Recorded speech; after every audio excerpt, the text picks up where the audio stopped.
Hello everyone and welcome to EH Enthusiast, where we look back at our best on this channel from 2025. Here's what's coming up. With SO11 being one of the biggest news stories this year, as it will be replacing the existing 472, we revisit my podcast where we did talk about the changes which were going to be put in place and the proposal which has been put forward by the London Mayor Sadiq Khan. Also ahead, we revisit the success for him as well with the DLR extension down to Thamesmead, a recent success for him which he plans to do by 2032. We'll look at that as well. And the Baker Loop. I take you on my journey on the BL1 on its first day in service from Lewisham down to Waterloo.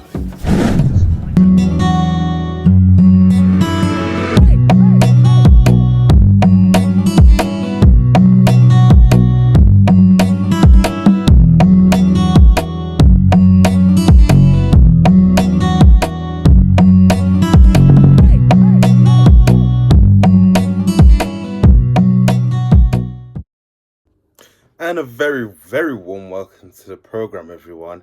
I'm EH for Enthusiast in London. This year, 2025, has brought many successes to this channel and a lot of great videos as well. From the DLR extension to Thamesmead, to the SO11 proposal, and much more.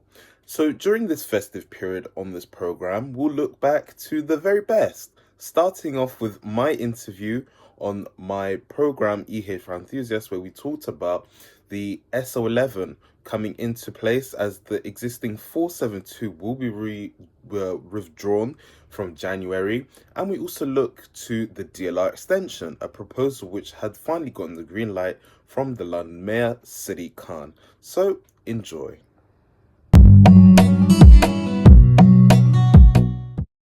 We are tonight talking about Transport for London's new plans to bring in Superloop 2, which will feature one route in southeast London, 472 being rebranded as SL11. Now, this proposal aims to enhance London's connectivity between North Greenwich, Abbey Wood and Thamesmead, and you'll see it passing through, obviously, North Greenwich, Thamesmead, Woolwich and Charlton. The introduction of the SO11 is poised to replace the existing 472. This transition is intended to offer passengers a faster and more efficient journey by reducing the number of stops, focusing on major destinations along the corridor. The SO11 will integrate seamlessly with the broader Superloop network, facilitating convenient interchanges and with other express routes. Notably, it will connect the route with SL3 at Abbey Wood and Thamesmead, enhancing accessibility to various parts of London. Now, in terms of the enhancements, the buses operating on SL11 will feature the distinctive Superloop branding, including the Superloop roundel and the red-white bus wrap. Additional customer experience improvements such as USB charging ports are also being considered to elevate passenger comfort. Now, the proposed changes underscore TfL's commitment to improving public transport connectivity and capacity in southeast London. By delivering express bus services like SO11, TfL aims to support ongoing and future regeneration efforts such as the areas in Thamesmead and to facilitate better access to central London. Public consultations, however, regarding the SO11 proposal are expected to commence later this year, providing an opportunity for residents and stakeholders to offer feedback and engage with the planning process. On your screen now, you can see the visual representation of areas which are covered by the current serving route 472, which you can see goes from Abbey Wood to places like Woolwich, Plumstead, Charlton and North Greenwich, and TfL does aim to shorten this to make it more faster and to also reduce the amount of delays and congestion along this area. Now, some questions which might be asked by certain people within TfL and people who want to know what would go on have asked. if there are any plans to adjust the other local bus routes alongside this change. Now, to answer this, as of now, TfL have said that they're not disclosing any specific plans to adjust other local bus routes in conjunction with the introduction of SL11. However, they've said that public consultations regarding the SL11 are expected to commence later this year. These consultations will offer an opportunity for residents and stakeholders to provide feedback which may be influential in potential adjustments to other local services, such as the 180, which runs from Erith to North Greenwich, and to ensure that there is a cohesive and efficient transport network. Now, it is important to note that the Superloop routes are designed to as express services, stopping at only key locations to reduce journey times. The operational model differs from traditional local bus routes, which typically have more frequent stops.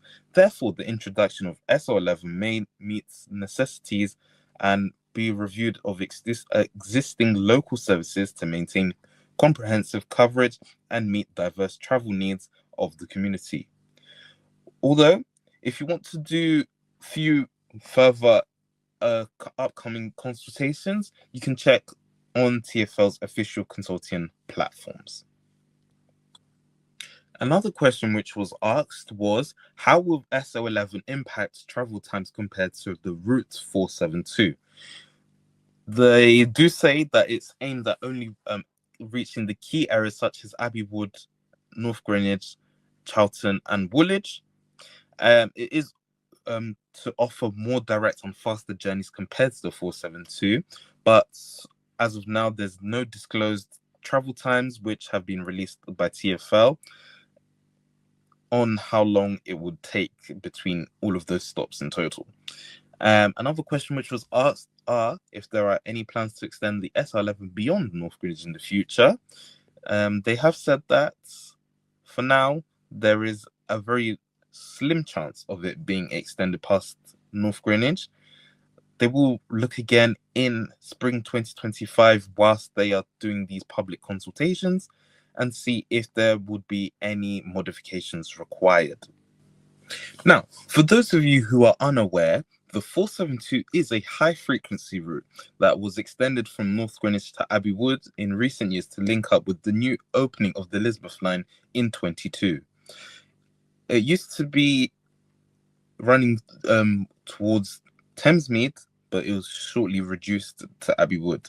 Unlike the SL3, the 472 heads through West Thamesmead, unlike the SL3. But will the SL11, it would be rather less express, but it would cut off the key link. Another big question was whether another express bus for North Thamesmead would see Peabody finally built the acres of land in North Thamesmead. Probably not, but given the actions at South Thamesmead within meters of Abbey Wood Station, that and an absence of an area consortium approved by the outline master plan, let alone detailed submissions. TfL are still monitoring the DLR extension to Thamesmead to link to the SL11. Through that, it would prohibit the restaurant of another project scrapped by Boris Johnson in 2009, alongside the Greenwich Waterfront Transit, GWT, where he had initially planned to create something similar to what the SL11 was back in 2009 as well. The DLR extension would have passed through Barking Riverside, with 4 stops past Beckton Riverside and passing sites where houses total were doubled to 20k alone last autumn. Dagenham 2 has plans in New Thousands to build more homes around Dagenham Dock Station.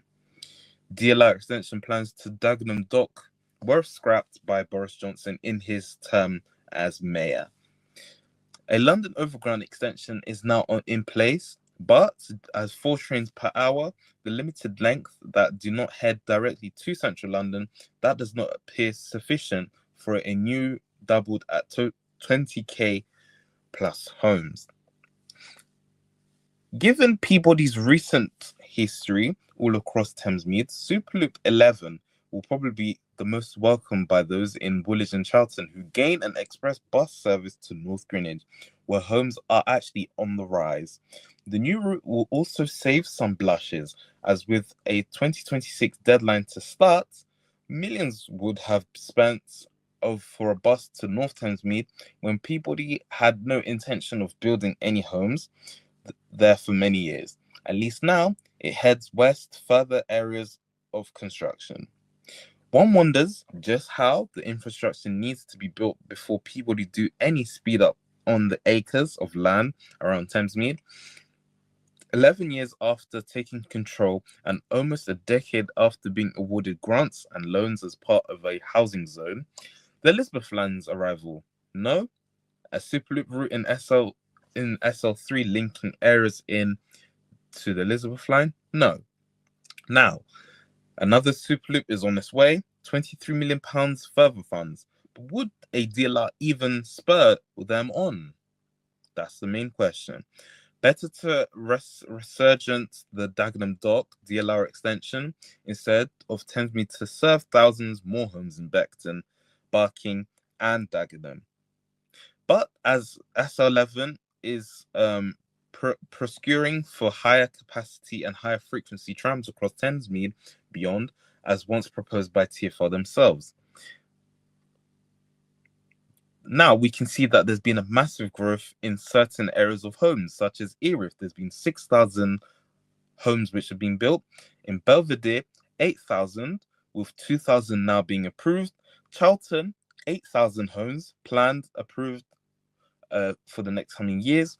North Greenwich, 20,000 homes, which are set to be built, and some around Morden Wharf as well. But the DLR to Thamesmead wouldn't do a fraction of that. Now, that was just a small conversation on what could happen with the planned Superloop 11 route, replacing the 472, and what people in the local communities of these places would think, if it's beneficiary or not to them. We will continue to cover this story, as always, here on the program.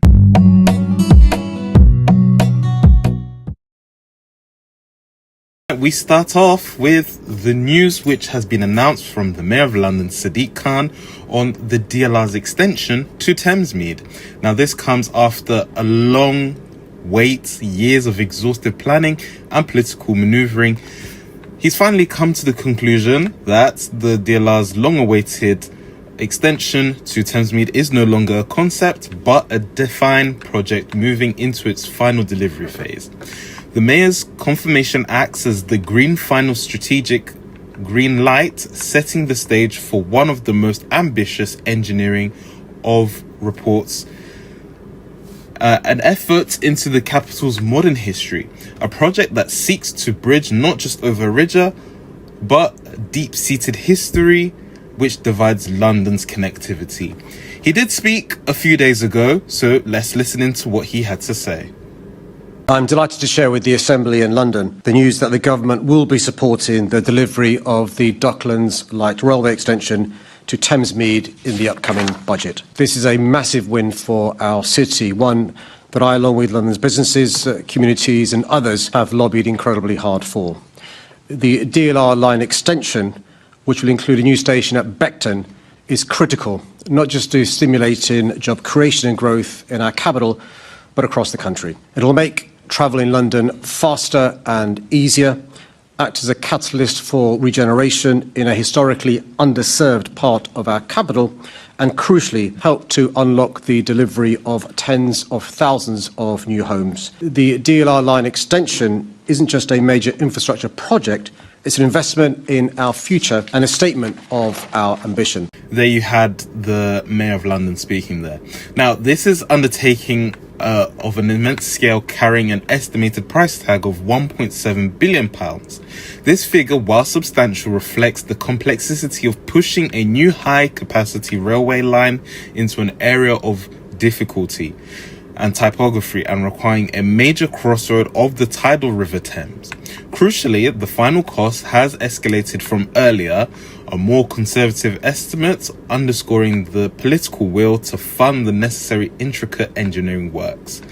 The funding strategy is a collaborative effort which relies heavily on the Treasury backing, the proposal thereby allowing Transport for London and the Greater London Authority to secure large-scale loans. This commitment is viewed both by the City Hall and government as potent economic stimulants designed to crowd in substantial private sector investment, potentially totaling a nearing of £18 billion worth of commercial and residential development over the next 3 decades in the Thames Gateway area. The specific engineering required for the route is a triumph of technical design. The new DLR track will commence its journey by branching off from the existing Beckton line, continuing eastwards from the current Galleons Reach area, and from there the line will elevate onto a newly constructed long viaduct structure to traverse the Beckton Riverside district before making its descent. The critical component is the tunnel, required to pass directly underneath the River Thames. A solution deliberately chosen over a bridge is to protect the operational viability of large shipping vessels that utilize the waterway. This sub-river passage will finally connect the line to the South Bank and emerge into the heart of the Thamesmead community, which has been awaiting a direct rail link for over half a century. Now, the engineering routes and the details of the timeline duration is representing a strategic piece of transport planning offering far more than just an expanded track length. The careful planning process, which saw the DLR chosen over potential alternatives such as an extension of the London Overground due to the DLR's inherent ability to run a higher frequency, higher capacity service with plans for between 8 and 10 trains per hour, and its proven track record for seamless integration into the high density environment of the Docklands and East London.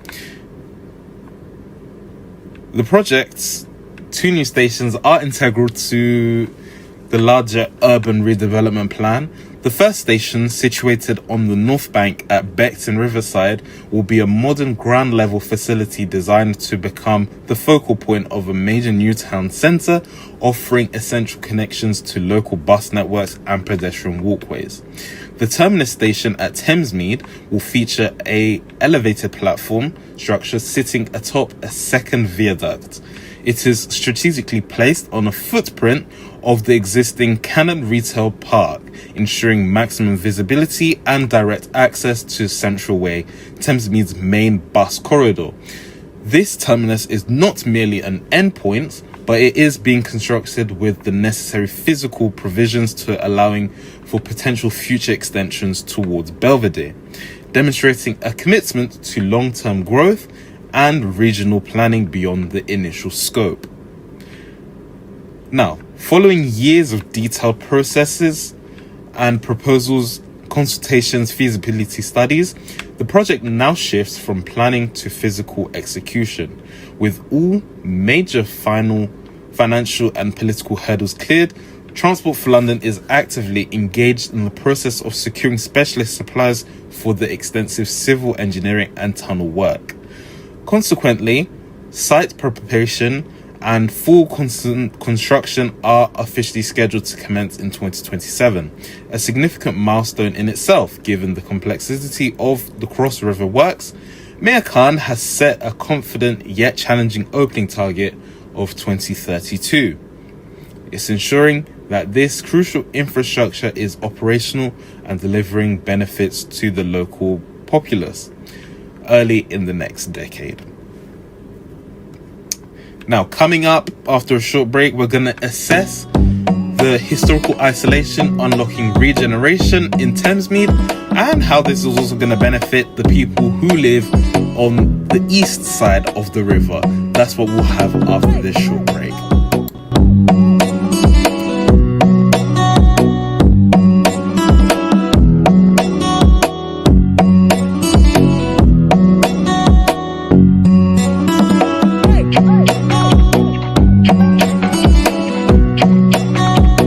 Welcome back. Now we're going to assess the regeneration and the historical isolation, which is unlocking better access for the local people in the areas.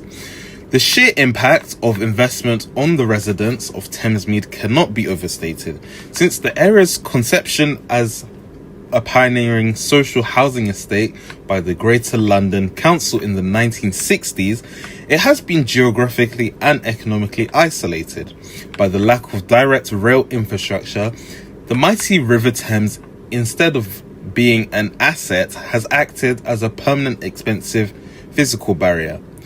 Residents have historically been forced into long, circuitous daily journeys, often require multiple buses and slow connections changes just to access the capital's main transport arteries, like the Elizabeth line at Abbey Wood.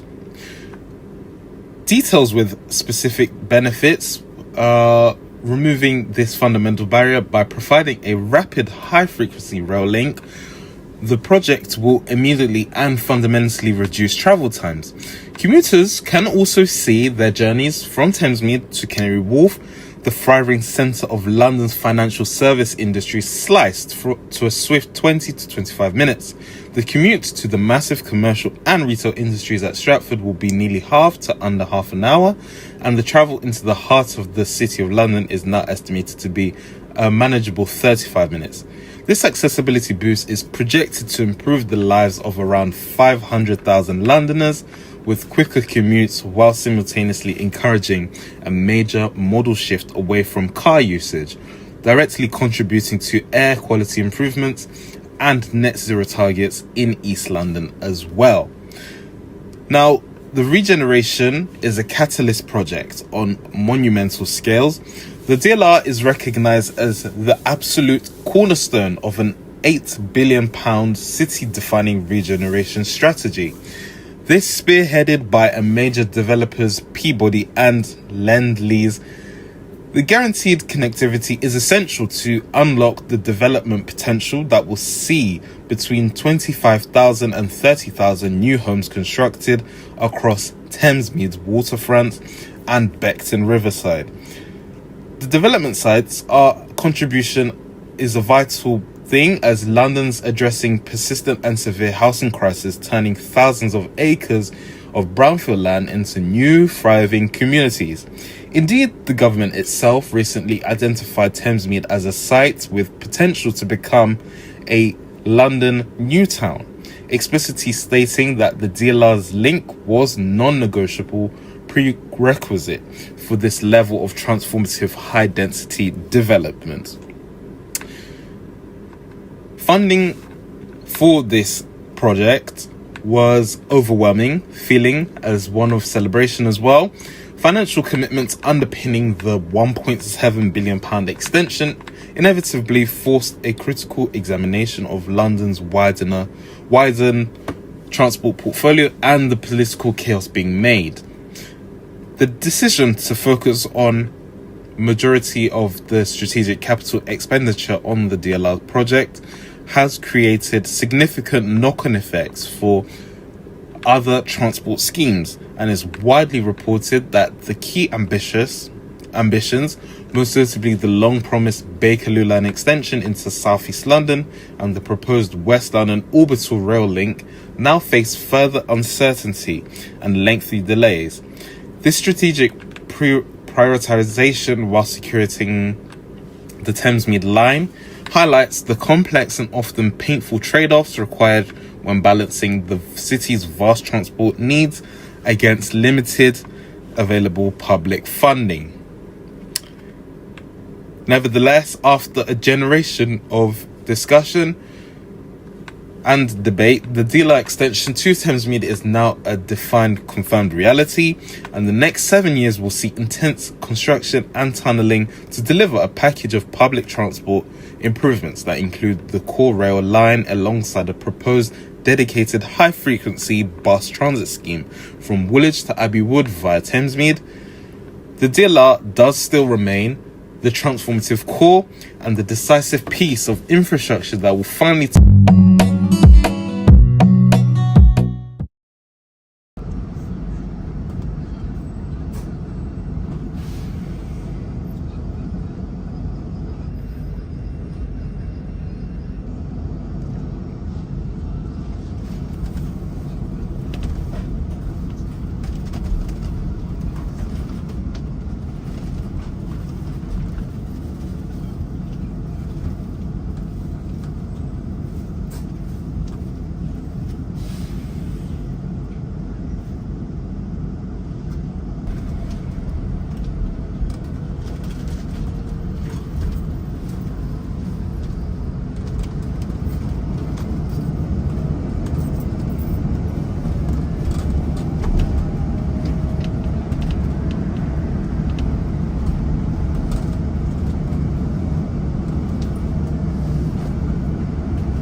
TL1 to Waterloo Station.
To Waterloo Station.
Burgess Park. It's literally down there.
Hunton Road.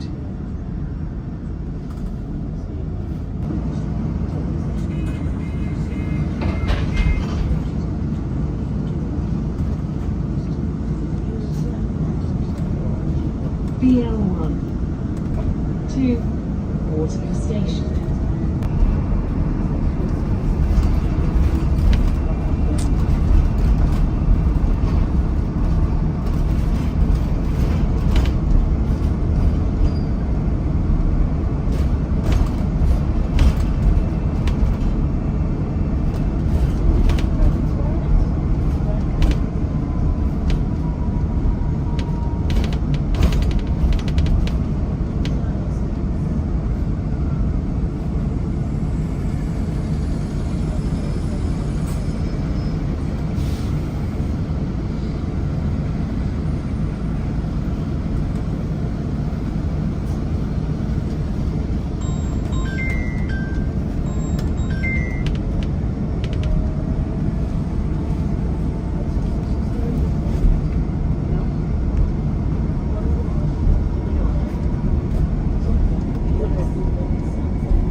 Elephant and Castle, New Kent Road.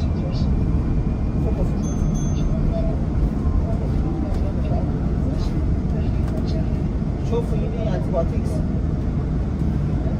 Hopefully you need antibiotics.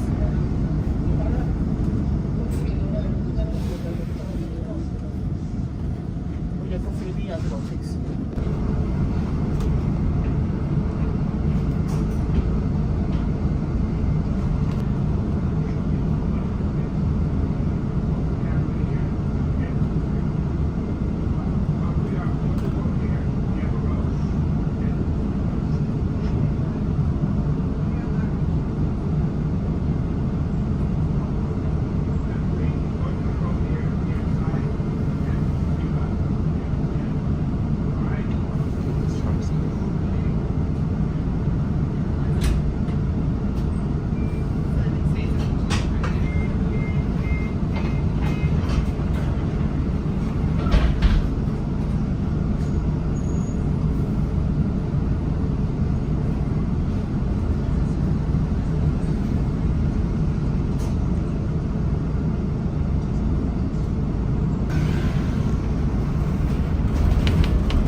That's it for now.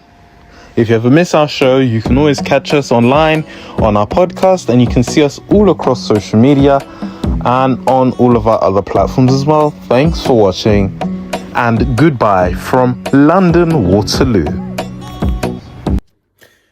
That's it for now. Remember, if you ever miss our show, you can always find the latest episode shortly after it airs on our podcast. Remember, you can always catch us online on our website and all over social media. Have a very Merry